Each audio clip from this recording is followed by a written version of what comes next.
महाबळेश्वर येथे 2019 मध्ये झालेल्या एका खळबळजनक हत्या प्रकरणाचा निकाल आज सातारा न्यायालयाने दिला आहे.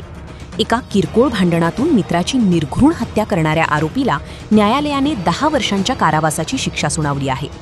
महाबळेश्वर येथील बिरवाडी परिसरात 17 मार्च 2019 रोजी एका थरारक घटनेने परिसर हादरला होता.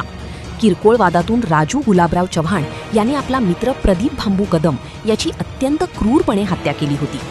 घटनेच्या दिवशी काळूमाईचा कडा शिवाराजवळ मयत प्रदीप कदम आणि आरोपी राजू चव्हाण यांच्यात जोरदार भांडण झाले होते. या भांडणाचे रूपांतर हिंसेत झाले आणि चिडलेल्या राजूने जंगली लाकडी ओंडक्याने प्रदीपच्या डोक्यात प्रहार केला. इतक्यावरच न थांबता आरोपीने मृताचा चेहरा छिन्न विछिन्न करून पुरावा नष्ट करण्याच्या उद्देशाने हत्येसाठी वापरलेले हत्यार लपवून ठेवले होते. या प्रकरणाचा तपास वाई विभागाचे उपविभागीय पोलीस अधिकारी अजित टिके यांनी केला व न्यायालयात दोषारोपपत्र दाखल केले. सरकारी पक्षातर्फे अतिरिक्त सरकारी अभियोक्ता श्री दयाराम सुरेश पाटील यांनी युक्तिवाद केला, तर त्यांना सरकारी अभियोक्ता महेश उमाकांत शिंदे यांनी मार्गदर्शन केले. या खटल्यात एकूण 20 साक्षीदारांच्या साक्षी तपासण्यात आल्या.